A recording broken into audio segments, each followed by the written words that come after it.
Hey everyone, and welcome to the first reading vlog on my channel. If you're new here, my name is Quinn. It's really great to have you. I'm in the middle of a few books right now, but I really want to focus on 100 Years of Solitude by Gabriel Garcia Marquez. So this is another one of those books that I've been meaning to read for years now, and I'm finally getting around to it. I'm a little over 100 pages in so far, and it's so wonderful. He really is just an amazing writer. And I'm very excited to share my thoughts with you once I read a little bit more. Now, I don't know how long I'm going to make this vlog yet or what I'm going to end up doing, but I hope you find it interesting, so thanks for coming along with me.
Alright, it's the next day and I'm about halfway through the book now, and it's still really great. One of the things I'm enjoying most about it is the way the narrative is told. It'll begin talking about a certain character and follow a particular storyline in their life until it reaches sort of its natural conclusion, and then it will jump back in time and do the same for another character. So it's very non-linear, but it makes the book flow really well. Also, to touch on the magical realism elements of this story, it's integrated in a way different than I thought it would be. Most of the story is entirely plausible, but then there'll just be moments where something almost supernatural happens. But it's never over the top. So like for instance, when one character dies, blood flows out of his body, out of his house, down many streets, and into the house of his mother, where she follows the blood trail back to his body. Or when one of the character goes to shoot himself, the bullet passes through exactly the one place in his heart where, it wouldn't cause him any harm. Elements like this make the world feel so much fuller, and there's always a lightness to whatever's being told, no matter how dark. Now, maybe the most interesting thing I've come across so far is actually a parallel with the book Gravity's Rainbow. Now, if you've read Gravity's Rainbow, you'll know that near the end of the novel, the ostensibly main character Slothrop begins to disintegrate, and he's scattered across post-war Europe, almost disappearing completely from the book by the end. And a very similar thing happens to one of the characters in 100 Years of Solitude as well. The Colonel Arielana Buendia likewise undergoes a process of disappearing from the world. It begins with kind of contradictory messages about his efforts during the war being spread. His defeat, his victories, his death, some new rebellion led by him. Already his image and the way the world sees him is being confused, and this state only worsens as the war in his life progresses. So for instance, we have, little by little, however, and as the war became more intense and widespread, his image was fading away into a universe of unreality. The characteristics of his speech were more and more uncertain, and they came together and combined to form words that were gradually losing all meaning. And the intoxication of power began to break apart under waves of discomfort. He felt scattered about, multiplied, and more solitary than ever. Slight spoilers here, but as he prepares to kill himself, he actually attempts to remove any lasting trace of himself from the world, attempting to essentially disappear completely. The interesting thing to note here is perhaps the differences in circumstances surrounding Arielana Buendia and Slothrop. Throughout Gravity's Rainbow, Slothrop is almost always being directed by some force outside of himself and other than his own. He's essentially powerless to shape the course of his own life, and his dissolution seems to stem from this. However, in the case of Colonel Arellano Buendia, he's actually a very powerful man in society, and it almost seems like the wide reach of his power is what ends up undoing him. His orders were being carried out before they were given, even before he thought of them, and they always went much beyond what he would have dared have them do. Lost in the solitude of his immense power, he began to lose direction. Of course, the other interesting thing to note here is that Gravity's Rainbow was actually written after the publishing of 100 Years of Solitude. So I wouldn't be surprised if Pynchon was, inspired by Marquez. So yeah, those are just a few of my thoughts as I worked my way through the book. It's honestly been pretty different from what I expected, but not in a bad way, so I'm very excited to see where it goes from here. I'm also finally going to watch Wes Anderson's new movie tonight, Asteroid City, so that should be fun as well.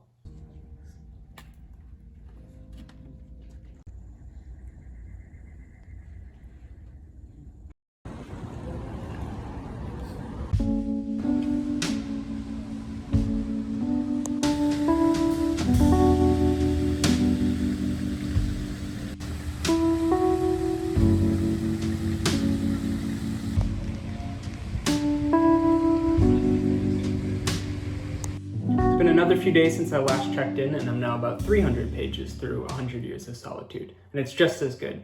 I'm fully immersed in the story now, and I have a good grasp of the structure, and I know about what to expect. The war which was gripping Colombia, led by Colonel Arellano Buendia, has pretty much ended, and the last of the people who founded the fictional town of Macondo have almost died off.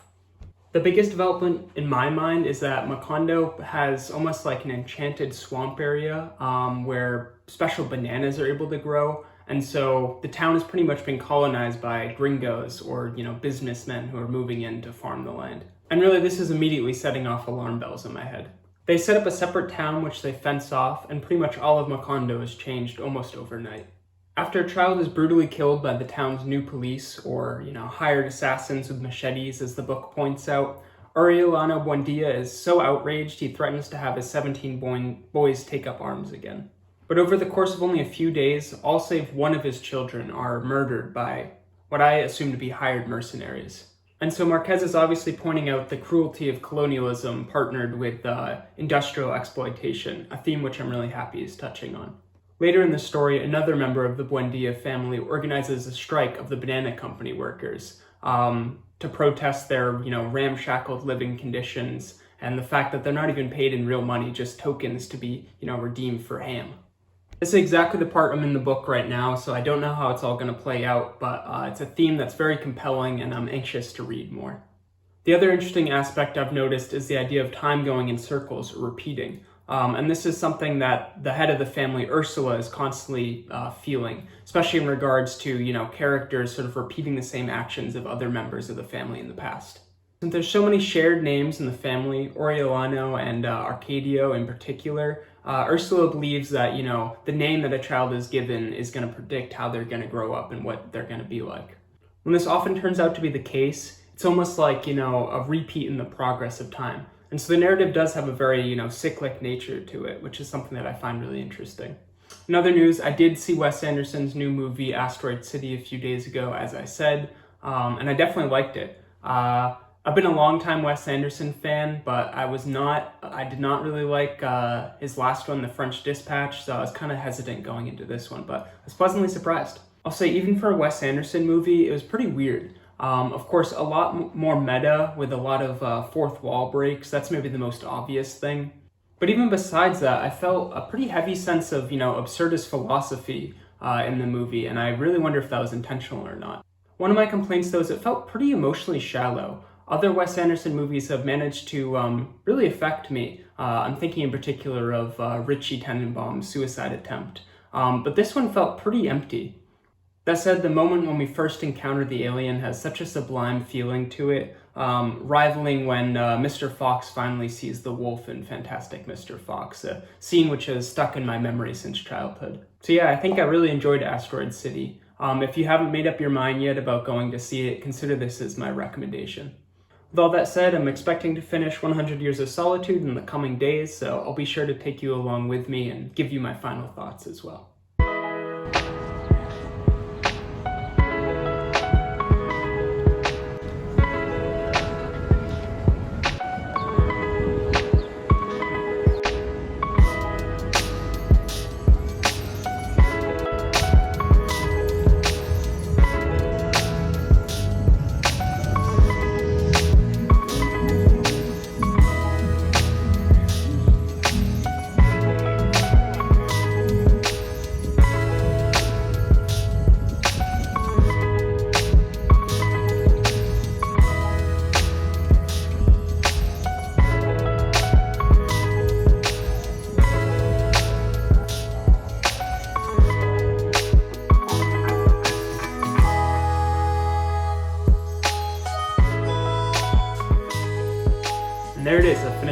Years of Solitude, and it really is such a fantastic book. Haven't quite collected all my thoughts on it yet, but I think it's safe to say that this will end up being one of my favorite books I've read this year.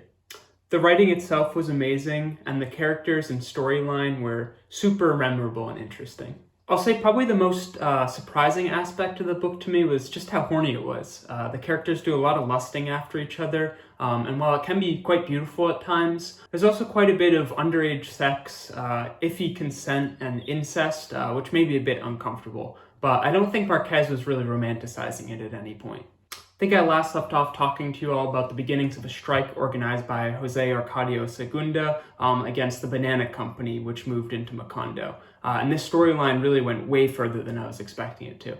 Once the strike begins, the government sends in the army to work the farms and control the town. A little later, under the pretext of organizing an agreement, the government assembles all of the workers by the town's train station.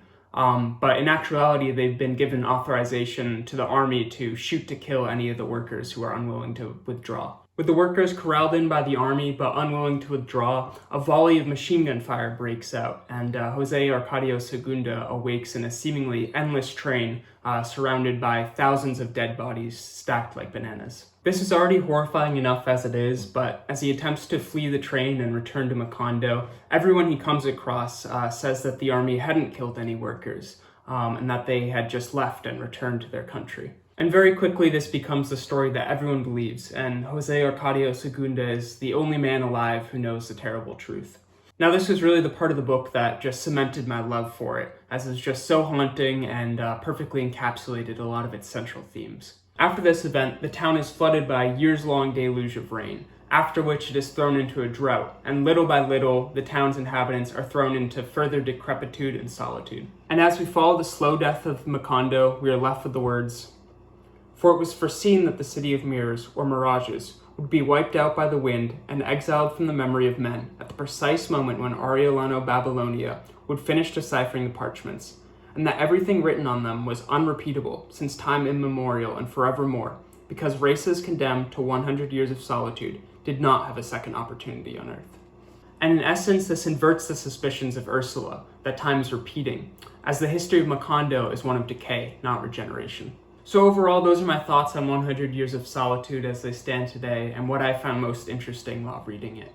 If you haven't read it yet and my thoughts on it piqued your interest, I urge you to check it out. I hope you also enjoyed coming along with me for a few days in my life as I read the book. And if you'd like to see more reading vlogs like this or any other content on my channel, please let me know. I'd also like to thank everyone who's been watching my videos, subscribing, and just leaving the nicest comments. Honestly, the support has been so much more than I'd been expecting, so from the bottom of my heart, thank you all. If you made it this far and you're not yet subscribed, please consider doing so, as I have a lot more content in store for you all. With that, I'll leave this video here, and I wish you all the best.